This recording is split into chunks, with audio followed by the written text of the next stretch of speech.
اور آج ہم نے آپ سب سے پرومس کیا تھا کہ آج ہم ڈائگنوسس آف ADHD کے بارے میں بات کریں گے کہ کس طریقے سے ADHD ڈائگنوس ہوتا ہے, کون کرتا ہے, کیا سمٹمز ہونے کی ضرورت ہوتی ہے, اور کون کون سے لوگوں کو سے ہمیں فیڈ بیک لینے کی ضرورت ہوتی ہے. ہیلو اینڈ السلام علیکم. ہم آپ کے ساتھ ہیں with our 54th episode of بس 5 منٹ. ریئلی سوری کہ ہم آپ کے ساتھ پچھلے ہفتے نہیں کنیکٹ ہو سکے تھے. وی ہیڈ ہمارے ٹیم کی اینیول پکنک تھی ایک دن پہلے, اینڈ اس کی وجہ سے I think we just got tired. We were all having a lot of fun and یہ رہ گیا, but we are here. And اس دوران رمضان اسٹارٹ ہو چکا ہے, تو آپ سب کو ہم سب کی طرف سے, سائن ایپس کی طرف سے رمضان بہت بہت مبارک. ہم رمضان کے دوران 1-2 ایپیسوڈز رمضان کی نسبت سے ضرور کریں گے. بہت سارے سوالات اٹھتے ہیں کچھ سمٹمز کو لے کے, ڈفرینٹ بیماریوں کے اور دوائیوں کو لے کے کہ کس وقت لے سکتے ہیں, کس وقت نہیں لے سکتے. And we will talk about that انشاءاللہ in maybe the next couple of episodes. آج ہم اپنا سلسلہ جاری رکھیں گے. ہم پچھلے 2-3 دفعہ سے ADHD کے بارے میں بات کر رہے تھے.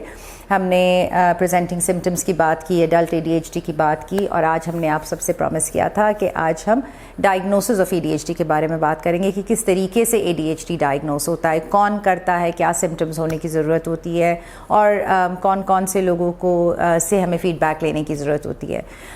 تو سب سے جو امپورٹنٹ چیز ہے وہ یہ سمجھنا ہے کہ چونکہ ADHD کے سمٹمز جو ہیں وہ 12 سال سے پہلے موجود ہونے چاہیے. اکثر اوقات ADHD کے بارے میں, ADHD کی ٹریننگ یا ADHD کو ڈائگنوس کیسے کرتے ہیں, اس کی ٹریننگ جو ہے وہ زیادہ تر پیڈیٹریشنس کو ملتی ہے, ڈیولپمنٹل پیڈیٹریشنس کو ملتی ہے, اور چائلڈ ایڈولیسنٹ سائیکائٹرسٹ کو ملتی ہے, اور تھوڑا بہت پیڈیاٹرک نیورولوجسٹس کو.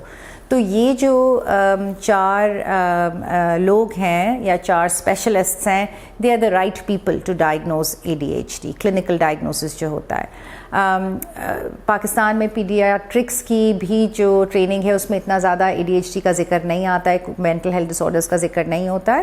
تو اس میں بھی اگر سب اسپیشلٹی ٹریننگ ہوئی ہوئی ہے کسی ڈیولپمنٹل پیڈیاٹریشین کی تو زیادہ بہتر ہے. بٹ کوشش کریں کہ پیڈیاٹریشین سے بات کریں یا چائلڈ ایڈولیسنٹ سائیکائٹرسٹ سے بات کریں.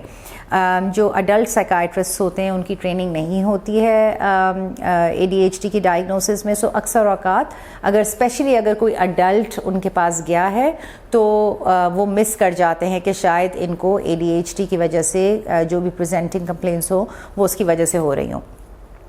ADHD کی جو ڈائگنوسس, جیسے میں نے آپ کو بتایا کہ سمٹمز جو ہیں وہ 12 سال سے پہلے موجود ہونے چاہیے. تو اگر آپ کے پاس کوئی 28 سال کا بھی پیشنٹ آ رہا ہے یا اڈلٹ 40, 60 جتنے بھی ایج کے اڈلٹس آ رہے ہیں, تو ہسٹری میں ضرور پوچھنے کی ضرورت ہوتی ہے کہ آپ کو یہ سمٹمز 12 سال سے پہلے موجود تھے کہ نہیں تھے, جس کی وجہ سے اٹس امپورٹنٹ کہ پیرنٹس سے ہسٹری لی جائے, ان کے فیملی ممبرز سے ہسٹری لی جائے, مریضوں سے خود ہسٹری لی جائے, آپ لوگوں سے خود ہسٹری لی جائے کہ آپ اگر بتا سکتے ہیں یا پیچھے جا کے دیکھ سکتے ہیں کہ اس سے پہلے سمٹمز موجود تھے کہ نہیں.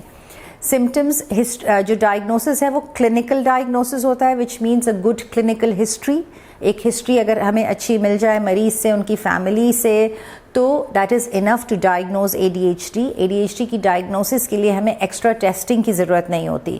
ہیونگ سیڈ دیٹ, ایک کلینکل سائیکالوجسٹ کے پاس ہم اکثر بچوں کو, ٹین ایجرس کو, ایڈولیسنٹس کو ضرور بھیجتے ہیں کہ وہ اپنی پوری ایک نیورو کوگنیٹو اسیسمنٹ کرائیں, جو کہ کلینکل سائیکالوجسٹ کرتا ہے, تاکہ اس سے جو 8-10 پیج کی رپورٹ بنتی ہے وہ ضروری ہوتی ہے کہ اگر ہمیں اسکولوں میں, امتحانوں میں, او لیولز, میٹرک, یونیورسٹیز میں ہمیں اکوموڈیشنز مل جاتی ہیں, وچ مینس کہ تھوڑے بہت اگر اسکول سے کوئی فلیکسیبلٹی چاہیے یا امتحان کے دوران کوئی فلیکسیبلٹی چاہیے, سپورٹ چاہیے, تو وہ مل سکتی ہے آپ کی اسیسمنٹ کی بیسس پہ.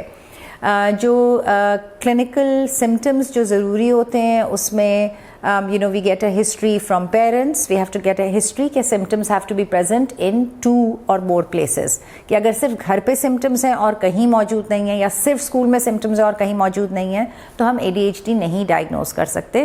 symptoms have to be present in 2 or more settings. So parents سے ہسٹری لیتے ہیں, ہم فیملی ممبرس سے فیڈ بیک لیتے ہیں, ہم ٹیچرز یا اسکول سے فیڈ بیک لیتے ہیں.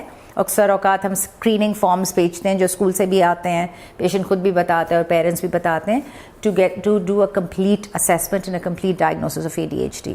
سمٹمز جیسے ہم نے پہلے بھی بتایا تھا کہ ان اٹینشن کے 3 سے 5 سمٹمز ہونے چاہیے, ہائپر ایکٹیویٹی کے ہونے چاہیے, اور جو دوسرے ساتھ میں سمٹمز ہوتے ہیں جیسے ٹائم بلائنڈنس ہوتا ہے, وقت اتنا زیادہ نہیں سمجھ سکتے ADHD کے لوگ, پروکریسٹینیشن بہت کرتے ہیں, waiting till the last minute, آخری مومنٹ تک جو ہے چیزیں جمع ہو رہی ہوتی ہیں, ریجیکشن سینسٹیوٹی بہت زیادہ ان کو ہوتی ہے, سینسٹیو بہت زیادہ ہوتے ہیں, یا ایموشنل ڈس ریگولیشن بہت زیادہ ہوتی ہے کہ they are not able to regulate their emotions based on, اپنی عمر کے حساب سے ریگولیٹ نہیں کر پاتے.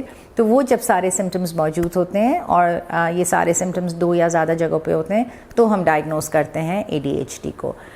وی will stop here, we will continue this conversation انشاءاللہ نیکسٹ ویک.